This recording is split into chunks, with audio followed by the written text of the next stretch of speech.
नमस्कार, स्वागत है आप सबका मेरे यूट्यूब चैनल पे। आज हम लोग डिस्कस करने वाले हैं सीएसआईआर नेट जुलाई 2024 का लीनियर अलजेब्रा का क्वेश्चन, ठीक है? अब ये है पार्ट बी का क्वेश्चन, ठीक है? तो देखते हैं क्वेश्चन बोल क्या रहा है? कह रहा है कि ए है वो मेरे पास 10 क्रॉस 10 की एक रियल मैट्रिक्स गिवन है, ठीक है? 10 क्रॉस 10 की मैट्रिक्स गिवन है। आगे बोल रहा है कि assume that the rank of A is 7 कि रैंक ऑफ ए है वो मुझे 7 गिवन है, ठीक है? तो कह रहा है कि हमें इसमें से नेसेसरली ट्रू क्या मिलेगा, ठीक है? तो फर्स्ट ऑप्शन की अगर बात करते हैं, कह रहा है कि there exist a vector v जो R10 के अंदर बिलोंग करेगा सच दैट कि a इंटू वी तो नॉन जीरो हो लेकिन a स्क्वायर वी जीरो हो। सेकंड ऑप्शन में कह रहा है कि क्या ऐसा वेक्टर बिलोंग करेगा R10 के अंदर such that a square v is non zero, ठीक है? और थर्ड बोल रहा है कि a must have a non zero eigen value कि a के पास एक नॉन जीरो आइगन वैल्यू तो मिलेगी मिलेगी, ठीक है? एंड फोर्थ ऑप्शन कह रहे हैं कि a raise to power 7 is zero. तो हमें पता नहीं कि इनमें से एक करेक्ट ऑप्शन होगा क्योंकि पार्ट बी का है तो उसमें से वो क्या हो सकता है। तो देखो फर्स्ट ऑप्शन को अगर मैं ऑब्जर्व करूं, इसने बोला है कि सबसे पहले अगर स्टेटमेंट कोई देखते हैं तो रैंक ऑफ ए 7 गिवन है, ठीक है? दूसरी बात कह रहे हैं कि a into v non zero हो लेकिन a स्क्वायर वी जीरो हो। तो क्या हो अगर मैं ए मैट्रिक्स को कैसे ले लेती हूँ इस टाइप से कि ए स्क्वायर मेरा ए के इक्वल ही आए। अगर मैं ऐसी मैट्रिक्स ले लेती हूँ, ठीक है? अगर ऐसी मैट्रिक्स ले लेती हूँ तो ये ऑप्शन मेरे पास कभी भी ट्रू नहीं हो सकता क्योंकि अगर वेक्टर मेरे पास ऐसा एग्जिस्ट कर गया जिसके लिए a into v non zero हो तो वो हमेशा a स्क्वायर v भी नॉन जीरो देगा, है ना? क्योंकि a and a square same है। तो अगर मैं ऐसे मैट्रिक्स को ऑब्जर्व कर सकूं तो ये मेरे पास ऑप्शन गलत हो जाएगा, ठीक है? तो यहां से मैं एक मैट्रिक्स लेती हूँ और वो मैट्रिक्स मेरे पास क्या होगी? अच्छा, ऐसी मैट्रिक्स को बोलते क्या है? आइडेम्पोटेंट मैट्रिक्स बोलते हैं, है ना? अच्छा, यहां से मैं मैट्रिक्स का ऑर्डर कितना गिवन था? 10, ठीक है? और उसकी रैंक कितनी गिवन थी? 7। यानी मैं क्या करती हूँ? 1 0 0 and so on to 0, 0 1 0 and so on to 0। इस टाइप से ये 7 रो है ना, इनमें तो मैं क्या लगा देती हूँ? 1 तक, ठीक है? बाकी जितनी नीचे रोज बच रही है 3 वो सारी 0 हो जाएंगी, ठीक है? कुछ इस टाइप की मैट्रिक्स आएगी। ये 7 रोज तक 1 है, ठीक है? बाकी नीचे की जो 3 रोज बची है वो सारी क्या है? 0 है। तो अगर मैं इसका a स्क्वायर करती हूँ तो ये वापस मेरे पास a के इक्वल आएगा, ठीक है? अब अगर a स्क्वायर a के इक्वल आ गया तो मेरे पास कोई भी ऐसा वेक्टर नहीं मिलेगा जिसके लिए a भी तो नॉन जीरो हो लेकिन a स्क्वायर भी जीरो हो, नहीं मिलेगा, ठीक है? तो ये ऑप्शन तो पहले ही गलत हो जाएगा, ठीक है? तो ए ऑप्शन क्या हो जाएगा? गलत, ठीक? अब चलते हैं थर्ड ऑप्शन पे। अच्छा, एक मिनट, फोर्थ ऑप्शन भी इसी से गलत हो जाएगा। अगर मैं फोर्थ ऑप्शन को देखती हूँ तो इसने बोला है कि a raise to power 7 is zero. अब देखो a raise to power 7 zero तो तब होगी ना मैट्रिक्स मेरे पास ये वाली अगर पावर में इंक्रीज करती जाऊं और वो मुझे जीरो मिले, इसका मतलब तो ये निलपोटेंट मैट्रिक्स बोलता है ना? अगर मैं निलपोटेंट मैट्रिक्स लूंगी तब तो ये ट्रू हो जाएगा, लेकिन अगर मैं निलपोटेंट मैट्रिक्स ना लेने की जगह अगर ये ऊपर वाली जो मैट्रिक्स मैंने फर्स्ट ऑप्शन के लिए ली है अगर वही मैं ले लेती हूँ तो ये मेरे पास क्या हो जाएगा? ए रेस टू पावर 7 कभी भी जीरो नहीं आएगा, कभी भी जीरो नहीं आएगा क्योंकि मैं क्या करूंगी? अगर इसका स्क्वायर भी करूंगी तो भी वो ए के इक्वल आएगा, ए क्यूब करूंगी वो भी ए के इक्वल ही रहेगा, ए की पावर 4 करूंगी वो भी ए के इक्वल रहेगा, तो ए की पावर 7 भी ए के इक्वल रहेगा। और ये मेरे पास कैसी है? Non zero matrix.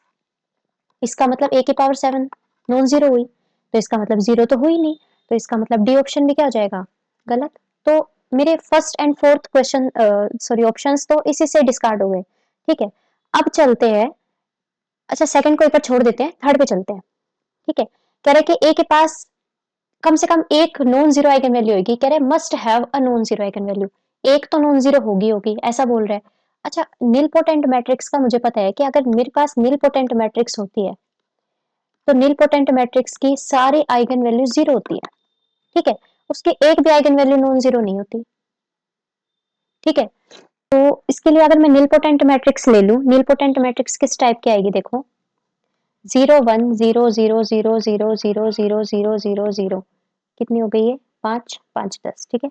0 0 1 0 0 0 0 0 0 1 0 and so on to 0 0 0 0 0 1 and so on to 0, यहाँ पे भी 0, 0 0 0 0 0 1 0 0 0 0, ठीक है, 0 0 0 0 0 0 1,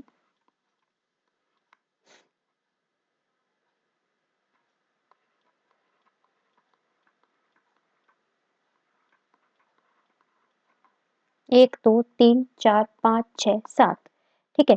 अब रोज कितनी बची, एक दो तीन चार पाँच छः सात, बाकी के सब 0 आ जाएंगे, है ना। तो ये मेरे पास कुछ ऐसे मैट्रिक्स बनेगी, ठीक है। ये मेरे पास 3 रोज 0 है नीचे की, तो ये मैट्रिक्स मेरे पास नील पोटेंट मैट्रिक्स है, ठीक है।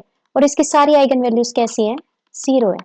तो ये वाली, इसकी एक भी आइगन वैल्यू नॉन जीरो नहीं है, इसका मतलब यहाँ पे जो सी ऑप्शन बोला ये भी गलत हो जाएगा, ठीक है। तो मेरे पास सेकंड ऑप्शन क्या हो जाएगा, करेक्ट, ठीक है। तो देखो, अब चलते हैं नेक्स्ट क्वेश्चन पे।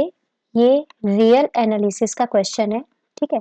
एंड ये भी क्या है, पार्ट बी का क्वेश्चन है, यानी इसमें से एक ही करेक्ट ऑप्शन आएगा, ठीक है। तो अब देखो क्या बोल रहा है, what is the cardinality of the set of real solution. इसके रियल सॉल्यूशंस का जो सेट आएगा उसकी कार्डिनलिटी क्या आएगी, यानी जो मेरे पास सेट बनेगा इसके जो जो सॉल्यूशंस आ रहे हैं वो हम कलेक्ट करेंगे, तो वो क्या क्या सॉल्यूशंस होंगे और कितने होंगे वो हमें बताना है, उसकी कार्डिनलिटी, इस सेट की कार्डिनलिटी बतानी है। तो देखो यहाँ पे ऐसे क्वेश्चंस को करने का ग्राफिकल मेथड सबसे बेस्ट होता है, ठीक है। तो इसमें हम ग्राफिकल अप्रोच अप्लाई करेंगे। तो देखो, एक तो हम e की raise to power x plus x equals to 1, इसको, इस इक्वेशन को अगर मैं थोड़ा सा सोल्व करूं तो इसको मैं ऐसे लिख सकती हूँ, ठीक है ना। इसको मैं कुछ इस टाइप से लिख सकती हूँ। अब मुझे क्या करना है, यहाँ से e raise to power x and 1 minus x का ग्राफ ड्रॉ करना है, इसका ग्राफ एंड इसका ग्राफ। अगर इन दोनों के ग्राफ में कोई भी इंटरसेक्शन पॉइंट आता है वही इसका सॉल्यूशन बन जाएगा, है ना। तो यहाँ से अगर इसका ग्राफ देखते हैं तो हमें पता है e raise to power x का ग्राफ कैसा होता है।